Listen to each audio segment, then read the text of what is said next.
Hola, vamos a resolver ahora el ejercicio número 55 del trabajo práctico 2.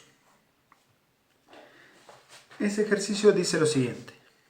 Este que está acá y dice, un agrimensor se encuentra a 9 metros de la base de un edificio.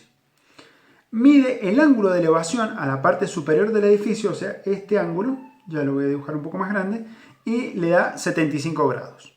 Entonces pregunta, ¿con qué precisión se debe medir el ángulo? ¿Sí? Para que el porcentaje de error en la estimación de la altura del edificio sea menor del 4%. Bien, vamos a ver todas las cosas que aparecen acá. Primero que nada, este es un ejercicio muy parecido a uno que vimos en el trabajo práctico 1, ¿sí? Y sabíamos que lo que hacía el agrimensor es simplemente usar trigonometría para estimar esta altura, ¿sí?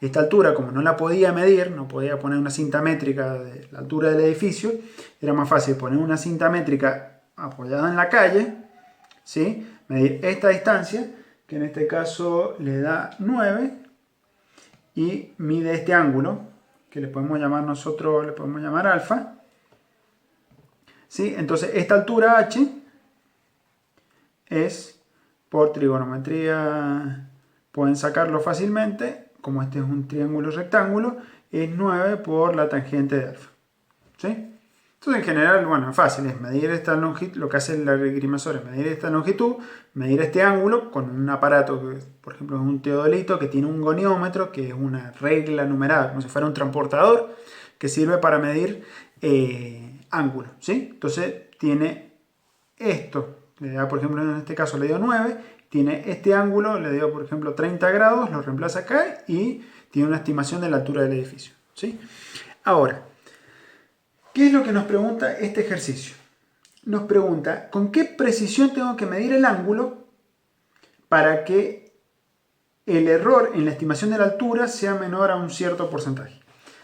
¿Qué significa esto? Que nosotros, acá, esta medición de alfa, ¿sí?, va a tener un error. Por ejemplo, si el goniómetro tiene una rayita cada 2 grados, bueno, voy a tener un error de más o menos 1 grado, por ejemplo, ¿sí?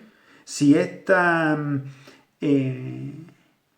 ángulo lo miden, por ejemplo, usando la regla del puño, un brazo extendido, cuando veo un puño con un brazo extendido son 10 grados, ¿sí? Entonces, bueno, tendré un error de más o menos 10 grados, 5, 10 grados, ¿sí? Ahora, ese error que yo tengo en alfa se propaga y me produce un error en la altura, ¿sí? Intuitivamente es fácil pensarlo. Si alfa lo mido en forma exacta y este 9 está en forma exacta, esta altura la voy a obtener en forma exacta.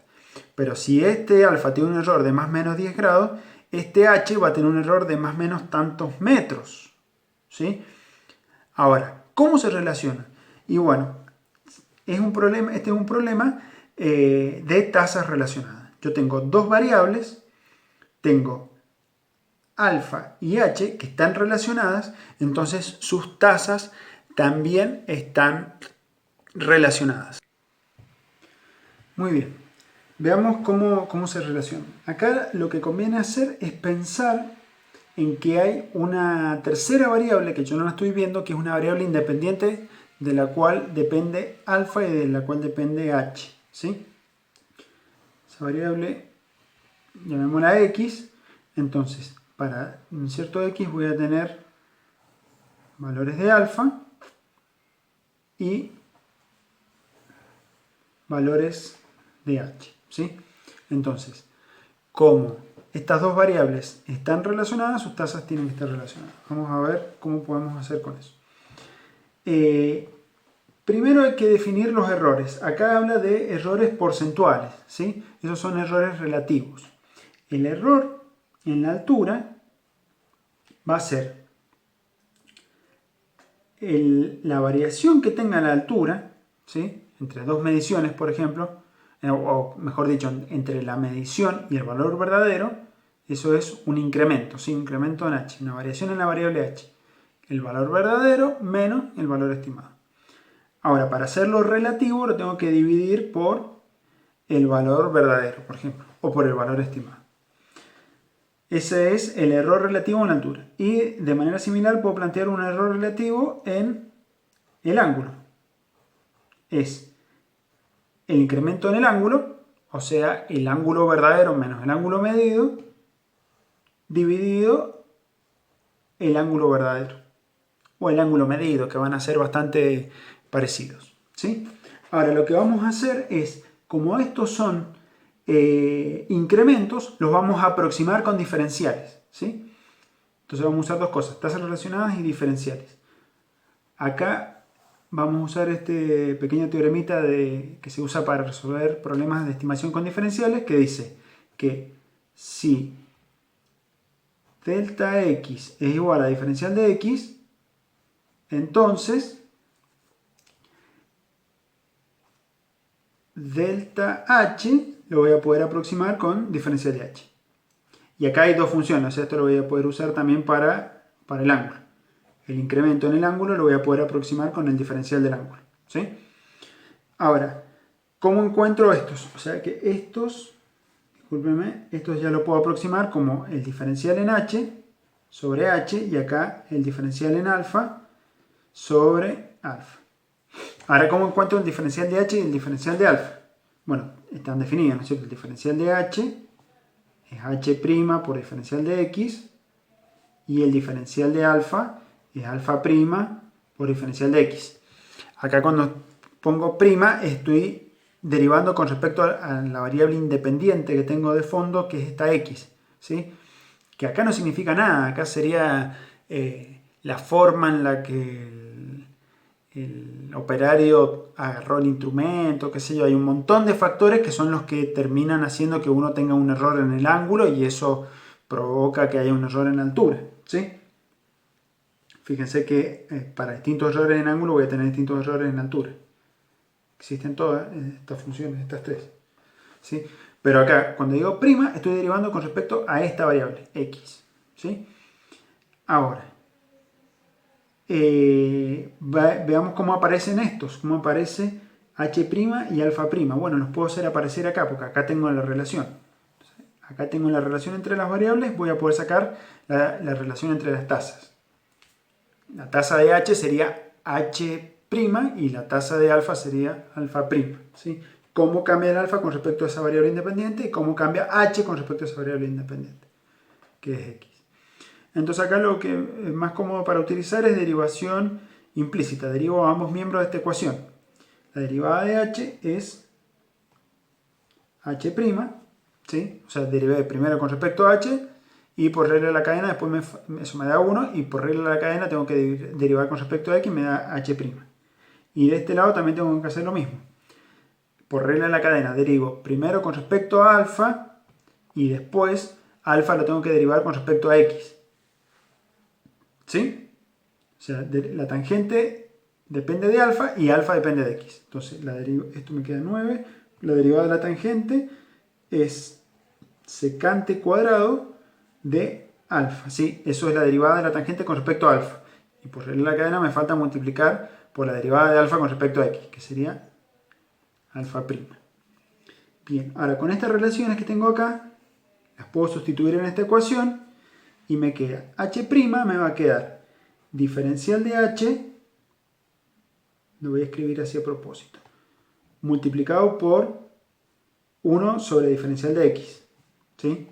Para que vean de que esto no es notación de Leibniz, es diferencial de h dividido diferencial de x, que no es lo mismo que la derivada de h con respecto a x. Y de este lado tengo 9 secante cuadrado de alfa y acá similarmente tengo alfa' que lo puedo escribir como el diferencial de alfa por 1 sobre diferencial de x. Ahora fíjense qué interesante. Este y este no son 0, entonces los puedo simplificar en ambos miembros. Y acá me aparece una relación entre los diferenciales. El diferencial de alfa y el diferencial de h. Ahora, ¿qué puedo hacer con esas relaciones?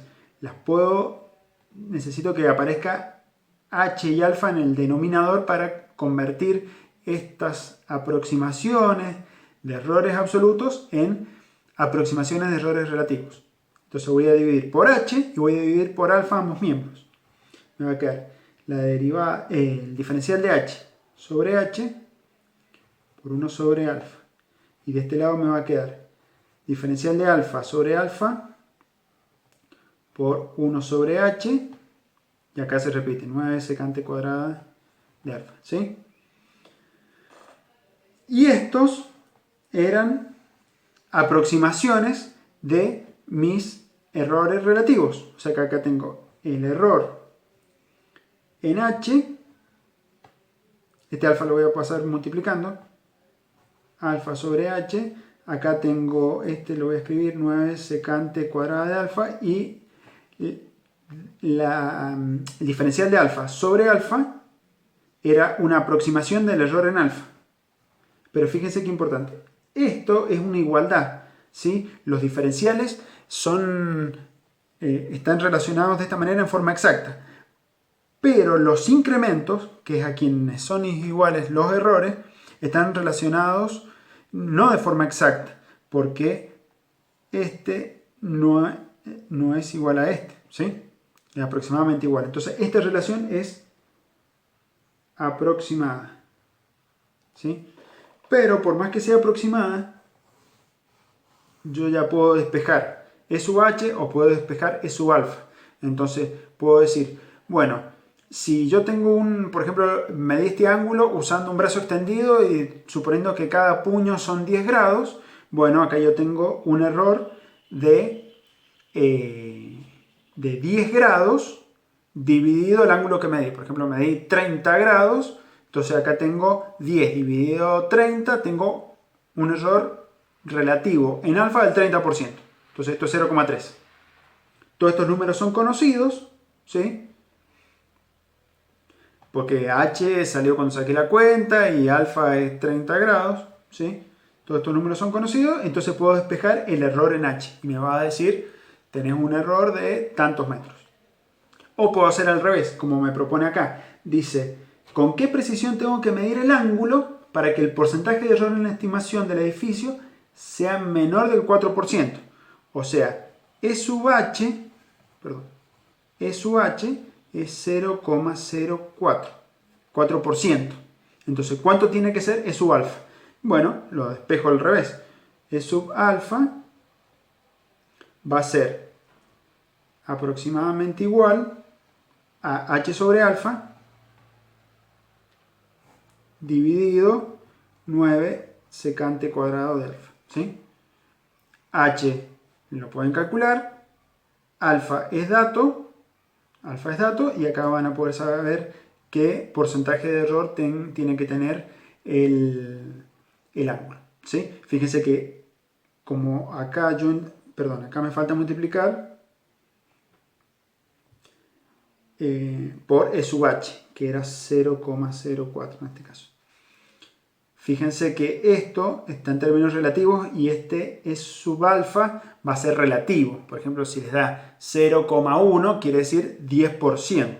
Si solo quieren pasar a ángulo, lo van a tener que multiplicar por alfa para que le den unidades de ángulo. Eso es todo.